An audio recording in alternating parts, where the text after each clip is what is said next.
Kita lanjutkan pengajian kitab Ihya Ulumuddin. Pada minggu yang lalu Imam Ghazali menyampaikan bahwa tasawuf itu orientasinya yaitu menyucikan hati, membersihkan hati supaya hati ini semata-mata lillah, semata-mata hati ini selalu ingat Allah, selalu dipenuhi dengan kecintaan kepada Allah. Selain itu, yaitu istiqomah masih Allah. Orang yang sudah belajar ilmu tasawuf itu menomorsatukan Allah. Selain Allah, istiqor, tidak ada apa-apanya. Nah, ini baru tasawuf yang benar. Kita ngaku tasawuf, tapi masih takut dengan makhluk, takut dengan atasan yang berlebihan, takut dengan manusia, takut dengan hamba. Ini berarti kita belum antajarutil qalbi lillah. Berarti kita masih ada ketakutan terhadap makhluk. Maka orang-orang yang belajar ilmu tasawuf yang dibersihkan yaitu hatinya dari segala kecintaan terhadap materi duniawi. Hatinya dipenuhi dengan kecintaan terhadap Allah, sedangkan materi duniawi sebatas di tangan, tidak dimasukkan ke dalam hati. Sikap yang kedua yaitu menomorsatukan Allah, dan selain Allah adalah istiqor, istiqor masih Allah. Selain Allah itu biasa-biasa aja, nggak perlu untuk ditakuti, untuk dikhawatirkan. Kemudian selanjutnya berkaitan dengan persoalan safar Jadi ini Imam Ghazali membahas persoalan secara detail bahwa seorang salik itu ada yang aktif untuk bepergian safar, dan juga siyahah yaitu menjadi wisatawan. Imam Ghazali menyampaikan bahwa menurut pandangan fuqaha ini hanya bikin capek, bikin lelah. Bila faidatin, dianggap tidak ada faidah. Jadi wa min asfari haula nadrul fuqaha min kaisu innahu it'abul nafsi bila faidah. Jadi menurut pandangan ulama fikih kalau orang hanya sebatas jalan-jalan itu hanya membuat badan capek dan tidak ada manfaatnya. Tapi berbeda pandangan waqad yuqalu inna dzalika mamnu. Sebagian ulama karena berdampak seperti itu dilarang. Walakin as-sawaf indana. Bagaimana menurut pandangan menurut kami di sini adalah kami Imam Ghazali, yaitu ahli tasawuf. Menurut ahli tasawuf an-nahkuma bil ibahah. Kami menghukumi dengan ibahah. Ibahah itu artinya boleh. Jadi sesuatu yang tidak ada dalilnya itu sifatnya ibahah, boleh. Maka berwisata, jalan-jalan itu ibahah menurut ahli sufi. Tapi menurut fuqaha itu hukumnya dianggap tidak ada faedah, bahkan dilarang. Tapi oleh para sufi ini bisa masuk kategori ibahah. Kalau itu ibahah berarti ada dua kemungkinan. Bisa memberikan manfaat dan juga bisa menimbulkan madharat. Maka ketika muncul madorot, ini yang mamnu, yang dilarang. Tapi kalau menimbulkan manfaat, ya pasti ini diperbolehkan. Fa inna hududahum atafarus an karbil batalah bi musyahadatil bilad al mukhtalifah.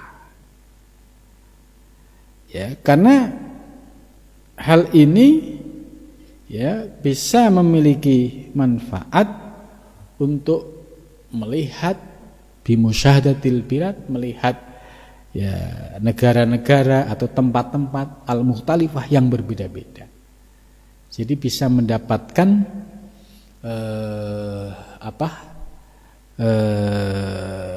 suasana baru ya, melihat ciptaan Allah, seperti kita datang ke sebuah gunung atau sebuah pantai ya, kemudian pantainya itu sangat indah.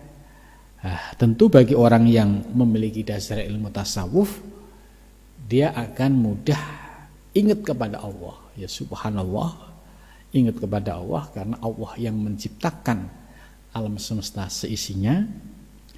Tapi bagi orang yang tidak memiliki pemahaman ilmu tasawuf, ya, apalagi yang tidak memiliki pemahaman keagamaan dengan baik, justru wisata seperti ini bisa berpotensi digunakan untuk melakukan kemaksiatan. Maka ketika ada potensi ya terbukanya pintu kemaksiatan, ya ini yang mamnu, ini yang dilarang. Tapi kalau ada potensi menambah keimanan, menambah keyakinan tentang kebesaran Allah, yaitu dengan melihat keindahan-keindahan alam semesta, maka akan berucap subhanallah yang didasari dengan ilmu tasawuf. Wah, ini semakin membuka cakrawala kita ya tentang keindahan sifat-sifat jamalullah, sifat-sifat keindahan Allah Subhanahu wa taala.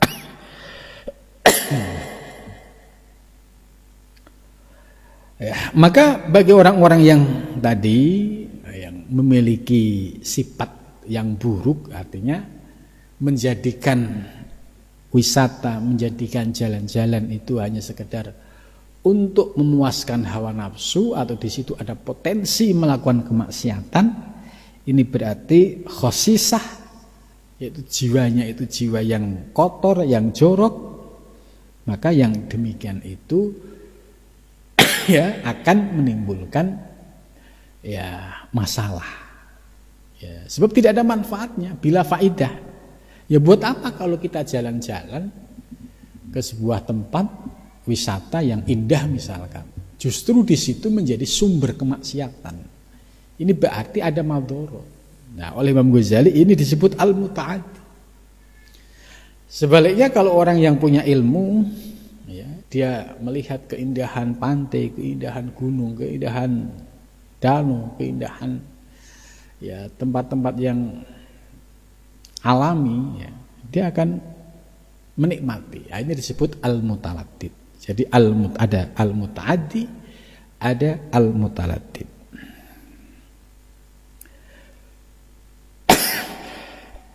Nah, wal fatwa, ya, sedangkan fatwa terkait urusan safar ini taqtadi tasdital awam fil mubahah. Ya. Ini akan menuntut ya, yaitu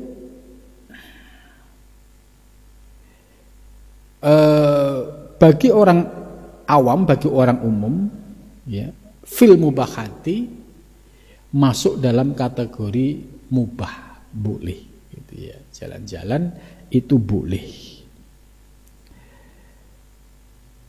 Allati la naf'a fiha, yang tidak ada manfaat di dalamnya, wala dororo, dan tidak ada bahayanya. Jadi manfaatnya enggak ada, bahayanya juga tidak ada.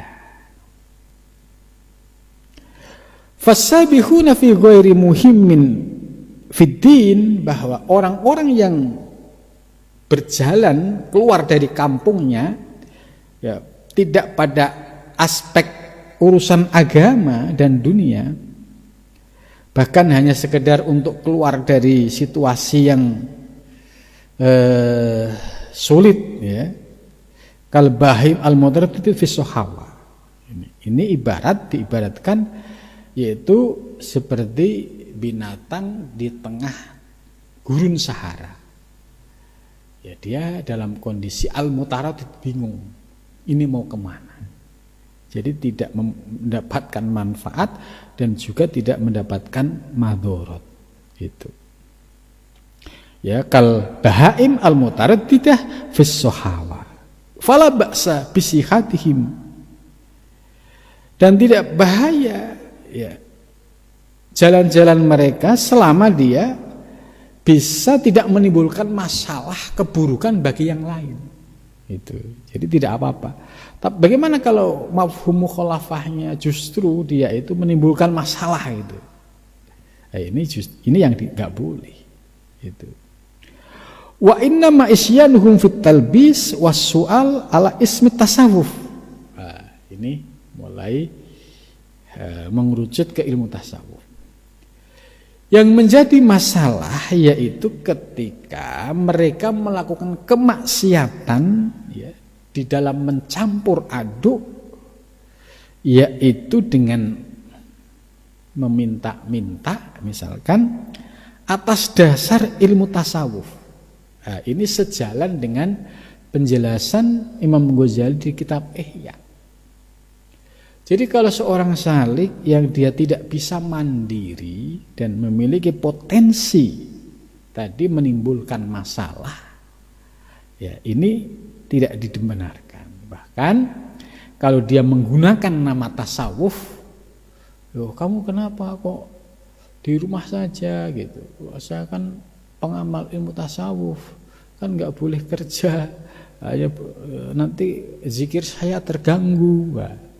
Ini bismit tasawuf. Dia menggunakan nama tasawuf, tapi sesungguhnya dia mengikuti hawa nafsunya karena malas bergerak, malas aktivitas, malas bekerja keras. Ini faktornya sesungguhnya itu. Nah, ini oleh Imam Ghazali, orang-orang yang menggunakan nama tasawuf ini menjadi bagian dari kemaksiatan mereka. Ya. Wal aqli minal auqaf allati waqafat ala sufiyah. Nah, ini potensi menyalahgunakan amanah itu sangat tinggi, ya, bagi orang-orang yang tidak memiliki sumber ekonomi yang mandiri. Ini jadi nyambung apa yang dijelaskan oleh Imam Ghazali dalam kitab Bidayah, ya, ini sejalan dengan apa yang dijelaskan oleh Imam Ghazali dalam kitab Ihya Ulumuddin. Jadi pentingnya mandiri, ya, dalam hal ekonomi bagi para salik, bagi para ahlus sufi. Li'anna sufi ibaratun an rajulin sholihin. Sufi itu ibarat seorang laki-laki yang soleh. Yang soleh itu yang hatinya selalu bersandar kepada Allah Subhanahu wa ta'ala. Adlin fi ala dinihi. Dia memiliki sifat adil dalam agamanya. Sifatin akhor waru as-sholah. Wa min aqalli sifati ahwali haula, dan paling sedikit sifat dari keadaan mereka, ya, aqluhum amwalas salatin. Ya, ini paling sedikit sifat dari keadaan mereka para sufi, yaitu aqluhum amwalas salatin, memakan hartanya para sultan. Ya, ini kalau dia menjadi posisi, ya, di wilayah sultan.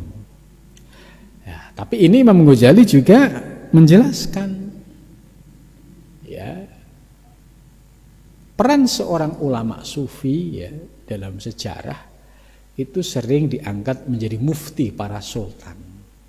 Ya, di Nusantara, ya, mulai dari Aceh, kemudian Sultan Demak, itu semua para ulama sufi dijadikan sebagai mufti. Ya, Syekh Hamyah Fansuri itu juga menjadi mufti. Syekh Samsudrin As-Sumatrani juga mufti. Kemudian Syekh Abdul Rauf As-Singgili juga mufti, ya.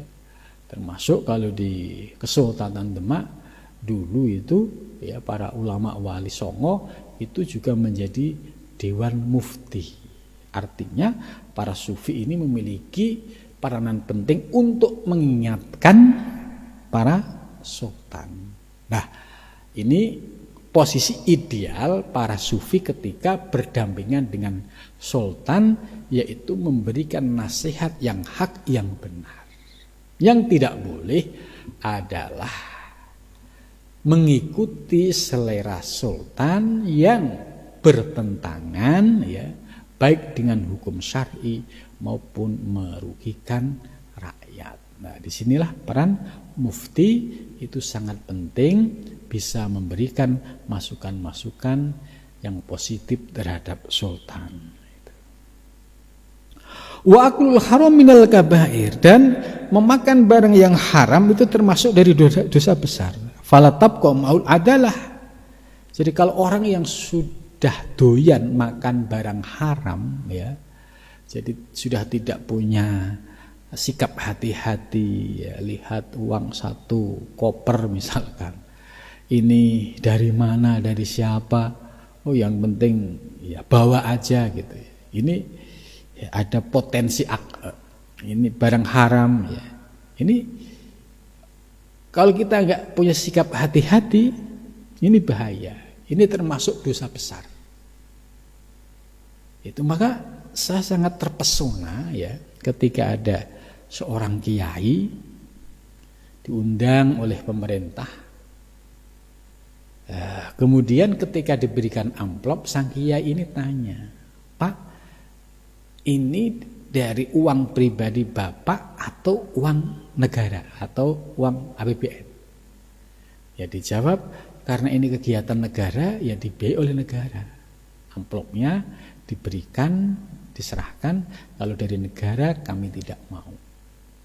Nah, kemudian ya pejabat tersebut bingung, akhirnya nyuruh anak buahnya nyari ATM untuk ya mengambil uang pribadi dari pejabat tersebut, kemudian baru diberikan kepada ulama tersebut. Ini contoh, ya, di zaman sekarang masih ada ulama yang memiliki sikap hati-hati yang demikian. Gitu. Jadi jangan dihantem rata, ya, bahwa ulama yang datang ke penguasa pasti begini, tidak. Ya, ini kenyataan, ya, bahwa ada ulama yang mereka diberikan istilah bisyarah, itu pun saking hati-hatinya ditanyakan sumbernya dari pribadi atau APBN. Kalau pribadi diterima, kalau APBN dia menolak. Ini sebagai salah satu sikap hati-hati. Sebab bagaimana kalau orang yang nggak hati-hati, gitu ya? Artinya orang yang istilahnya kedunyan. Kedunyan itu ya yang penting kelihatan kaya, mewah, gitu kan. Tapi nggak ngerti sumber rezeki ini dari mana. Masa bodoh, yang penting ya, kelihatan orang gaya, kelihatan orang mewah, kelihatan orang ini yang seperti ini oleh Imam Ghazali minal kabair, yaitu termasuk orang-orang yang melakukan dosa besar. Maka orang yang seperti ini falatabqa mahul adalah wassalah. Orang yang sudah seperti ini doyan makan barang haram begini, itu pasti tidak ada baginya sifat adil, sifat solah, kemaslahatan ke umat, nggak ada. Karena semua bisa diatur, semua bisa dibeli. Ya, ini bahayanya. Pentingnya ulama yang mandiri, ya, dalam hal prinsip keagamaan. Ya, tidak mudah dirayu, tidak mudah, ya, karena tekanan dan lain sebagainya. Ini. Imam Ghazali sudah memberikan rumus. Kalau ada ulama, ya, misalkan dikasih amplop yang sumbernya tidak jelas kok mau tanpa menanyakan, nah ini sudah pintu masuk.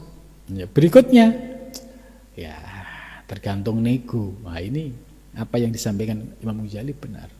Ulama yang seperti ini sudah tidak bisa adil dan pasti tidak bisa memberikan kemaslahatan kepada umat. Yang maslahah ya dirinya sendiri. Gitu. Jadi kalau membaca kitab Ihya ini, ya bagi ustadz atau kiai yang posisinya itu masih zona aman, itu bisa membaca seperti ini dengan enak gitu.